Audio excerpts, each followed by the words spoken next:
नमस्कार दोस्तों, मैं हूं डॉक्टर रजत मालोत, डायरेक्टर मालोत हॉस्पिटल जयपुर। आज मैं आपसे चर्चा करूंगा कि यदि आपका बच्चा चल नहीं पाता है या नॉर्मल बच्चों की तरह बैठ नहीं पाता, गर्दन नहीं रोक पाता, तो आप क्या-क्या करें, किन-किन को दिखाएं। दोस्तों, मेरे पास हर दूसरे दिन एक फ़ोन आता है ये सोच के कि इन डॉक्टर साहब से बात करें कि ये हमारा बच्चा है, अभी 2 साल का हो गया है, ना तो ये बैठ पाता है, ना ये चल पाता है, ना ये गर्दन रोक पाता है। हम क्या करें, हम किसको दिखाएँ? वो इधर से उधर भटकते रहते हैं, कई बार वो गलत राह में भी चले जाते हैं और पैसा काफ़ी खर्च कर देते हैं। कई लोग उनको रिजल्ट की गारंटी देते हैं कि वो चल लेगा।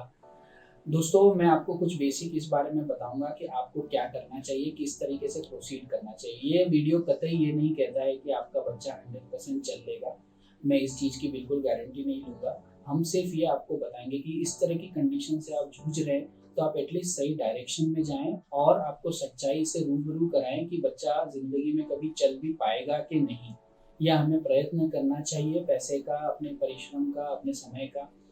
तो इसके लिए आप जो सबसे इम्पोर्टेंट मैं आपको 2-4 चीज़ें समझाना चाहूँगा कि बच्चा जब भी अपनी सामान्य उम्र पे उस काम को नहीं करता, उसको हम डेवलपमेंटल डिले बोलते हैं। फॉर एग्ज़ाम्पल बच्चा जो है 6 महीने में यदि बैठने लग जाता है, तो अगर वो नहीं बैठता है, तो उसको हम डिले बोलते हैं। लेकिन इसका मतलब ये नहीं है कि 6 महीने पे अगर नहीं बैठा तो वो बिल्कुल ही कोई गलत ही उसके साथ हो गया है। अगर वो 8-10 महीने तक हम थोड़े महीने का मार्जिन देते हैं कि 6 महीने का बच्चा यदि 10 महीने तक भी नहीं बैठता है, तो हम थोड़ा वेट करते हैं और अननेसेसरी उसमें कोई टेस्ट नहीं करते।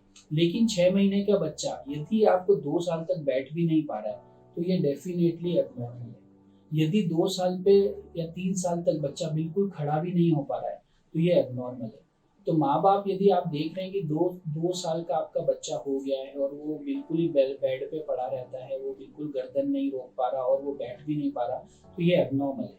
ऐसी स्थिति में आप किसी भी प्रकार के शॉर्टकट रास्ते ना ढूँढें, कोई भी इस तरह का दूसरा ट्रीटमेंट ना करें। सबसे इम्पोर्टेंट जो चीज़ है इसमें कारण है आपको स्पेशलिस्ट बच्चों के डॉक्टर जो होते हैं उनको दिखाना है। और जो मोस्ट कॉमन इन सब का जो कारण होता है, वो होता है हमारे दिमाग में चोट। दिमाग में चोट कैसे होती है? बच्चा कोई गिरता नहीं है, लेकिन बच्चा जब माँ के पेट से निकल रहा होता है, उस टाइम पे बच्चे को हाइपॉक्सिक इंजरी हो जाती है, जिसमें बच्चे के ब्रेन को ऑक्सीजन नहीं मिल पाता। जब वो बच्चे का माँ से कनेक्शन अलग होता है, उसके बाद बच्चा रो नहीं पाता, तो जो ब्रेन है उसको ऑक्सीजन न मिलने की वजह से वो उसमें क्षति हो जाती है, उसमें डैमेज हो जाता है। ये डैमेज कितना है उस पे डिपेंड करेगा कि आपके बच्चा क्या काम नहीं कर पा रहा। तो आप सबसे पहले जो मैं आपको सजेस्ट करूँगा, इस तरह का कोई भी केस है तो आप अपने बच्चे को बच्चों के डॉक्टर के पास लेके जाएँ और मस्तिष्क का एक जो टेस्ट होता है जिसको एमआरआई बोलते हैं, वो ज़रूर कराएँ, कोई भी इलाज चालू करने से पहले। तो वो आपको काफ़ी कुछ गाइड करेगा कि आपके बच्चे में ब्रेन का कितना डैमेज हुआ है और उसके अकॉर्डिंग हम उसका ट्रीटमेंट करेंगे। दूसरा कोई जन्मजात सिंड्रोमिक बीमारियाँ होती है, हार्मोनल या फिर एंडोक्राइनोलॉजिकल, वो जो बीमारियाँ हैं उनकी वजह से भी बच्चा जो है इस तरह का नहीं चलना या बिल्कुल बेड पे लेटे रहना ऐसा कर सकता है। तो वो भी बच्चों के डॉक्टर हैं, उनके द्वारा आपको ये परामर्श मिलेगा कि इसमें क्या-क्या हम कर सकते हैं। पर ब्रेन का एमआरआई बहुत ही इम्पोर्टेंट टेस्ट है, आप वो ज़रूर कराएँ। और ब्रेन का एमआरआई जब आ जाता है, उसके बाद आप बच्चों के न्यूरोलॉजिस्ट यानी बच्चों के मस्तिष्क रोग विशेषज्ञ से ज़रूर परामर्श करें। वो आपके बच्चे को पूरा चेक करेंगे और उसके बाद ये बताएँगे कि ये बच्चे का ब्रेन कितना डैमेज है और इसका आगे कुछ कर पाएँगे या नहीं।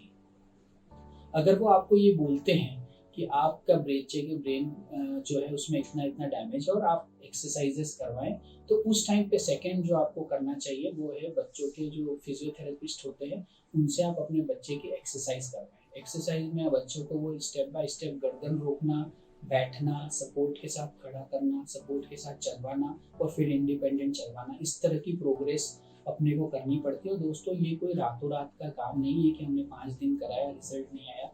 कई बार हमें 3-4 साल तक भी रेगुलरली फिजियोथेरेपी करानी पड़ती है और उसके बाद आप नोटिस करते हैं कि बच्चे में फ़र्क आता जा रहा है। तो दूसरा जो है ट्रीटमेंट वो है फिजियोथेरेपी। तीसरा आप हमारी राय ले सकते हैं, बच्चों के ऑर्थोपेडिक डॉक्टर हम ये चेक करते हैं कि बच्चे में कोई टाइटनेस तो नहीं आ गई है या फिर बच्चे में कोई जॉइंट या मसल की प्रॉब्लम तो नहीं है। तो बच्चों के हड्डियों के डॉक्टर के द्वारा आप परामर्श ले सकते हैं और देख सकते हैं कि अब इसमें हम कुछ काम जो है बच्चा करने लगा है, कुछ नहीं कर पा रहा, तो उसमें कोई ऐसा प्रॉब्लम तो नहीं है। तो वो हम एक्स-रेज़ के द्वारा और क्लिनिकली टेस्ट के द्वारा ये बता पाते हैं कि बच्चे में क्या क्या सुधार के चांसेस हैं। तो ये 3 चीज़ें आपको देखना है। इसके अलावा आप कोई भी उल्टे सीधे ट्रीटमेंट में ना पड़ें। हाँ, इसके सपोर्ट के जूते या बेल्ट्स या ऑर्थोसिस ज़रूर बनते हैं, वो आपको पीडियाट्रिक ऑर्थोपेडिक डॉक्टर या फिजियोथेरेपिस्ट गाइड कर देंगे। तो इनके कंटिन्यूअस ट्रीटमेंट लेने के बाद आपका बच्चा जो है चांसेस है कि चल पाए या ना चल पाए।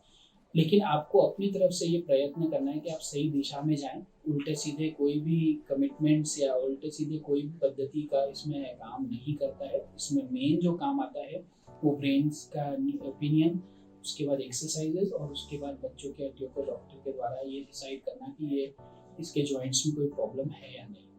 तो दोस्तों, लगता है यदि आपका बच्चा चल नहीं पाता है या फिर उसको कोई और दिक्कत है तो आप हमसे संपर्क कर सकते हैं। मैं हूँ डॉक्टर रजत मालोत, डायरेक्टर मालोत हॉस्पिटल जयपुर। यहाँ पे हम सारी फैसिलिटीज़ के साथ बच्चों का लेटेस्ट टेक्निक के द्वारा इलाज करते हैं।